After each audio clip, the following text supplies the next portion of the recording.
नमस्कार साथियों, आज हम राजस्थान के उपचुनाव की सबसे हॉट सीट खींवसर की बात करने वाले हैं। जैसा कि आप सभी जानते हैं कि राजस्थान की 7 विधानसभा सीटों पर उपचुनाव की वोटिंग पूरी हो चुकी है।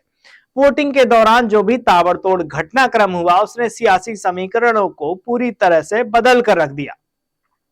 खींवसर में हर किसी की नजरें टिकी हुई थी।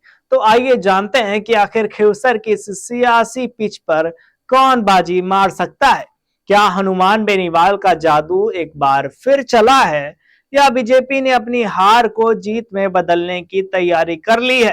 पूरा मामला क्या है, कौन जीत रहा है, कौन हार रहा है, इस पर आइए बात करते हैं। इस बार हनुमान बेनीवाल ने अपनी पत्नी कनिका बेनीवाल पर दाव खेला था। यहां से यह दाव कितना कारगर साबित होगा यह अभी रहस्य बना हुआ है। लेकिन सुबह जब वोटिंग शुरू हुई कल, तभी कांग्रेस की प्रत्याशी डॉक्टर रतन चौधरी और इंदिरा बावरी के कुछ वीडियो सामने आए। ये वीडियो और उनके प्रचार अभियानों ने एक बात साफ कर दी कि खींवसर में मुकाबला कांटे का होने वाला है। बीजेपी, कांग्रेस और आरएलपी तीनों त्रिकोणीय मुकाबला यहाँ पे हुआ। सुबह से ही वोटिंग का प्रतिशत तेजी से बढ़ा। शाम 6 बजे तक आंकड़ा आया तो उसमें 75% आसपास इसमें वोटिंग दर्ज की गई। ऐसे में यह भी अनुमान लगाया जा रहा था कि प्रवासी वोटर्स जो दिवाली के अवसर पर बाहर से घर वापस लौटे थे, उन्होंने वोटिंग प्रतिशत में अहम भूमिका निभाई। जो लोग दिवाली में बाहर से अपने घर आए वो भी वोट देने गए, जिसके कारण वोट प्रतिशत लगातार बढ़ता चला गया। हनुमान बेनीवाल का गढ़ माने जाने वाले बेट इलाके में अगर वह 10,000 से कम लीड लेते हैं तो स्थिति थोड़ी टेंशन में आ सकती है। लेकिन और यह लीड 15 से 20,000 तक जाती है तो बेनीवाल का सियासी खेल सुरक्षित नजर आता है। वहीं दूसरी तरफ सालक पट्टी में कांग्रेस की पकड़ मजबूत रही है, जहां पिछली बार माफ कीजिएगा रेवत राम डांगा ने बड़ी लीड ली थी। अब बात करते हैं राजस्थान की सियासी हलचल की कि किस तरीके से वहां सियासी हलचल चल रहा है।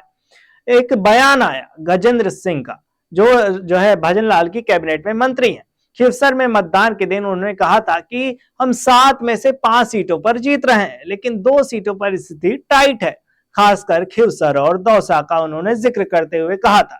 उन्होंने खासकर दौसा का जिक्र करते हुए कहा कि यहाँ पर मुश्किल है और मुकाबला टक्कर का है। इस बयान से सभी राजनीतिक दलों में खलबली मचा दी है।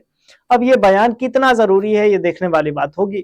खींवसर में 3 प्रमुख दलों आरएलपी, कांग्रेस और बीजेपी के प्रत्याशी जाट समाज से आते हैं, जिससे वोट बंटने की संभावना है। गजेंद्र सिंह खींवसर में प्रचार के दौरान यह भी कहा था उन्होंने कि अगर खींवसर में हम हार गए तो मैं मूछें और सिर के बाल मुड़वा लूंगा और चौक में खड़ा हो जाऊंगा। अब देखने वाली बात होगी कि ऐसी नौबत आती या नहीं।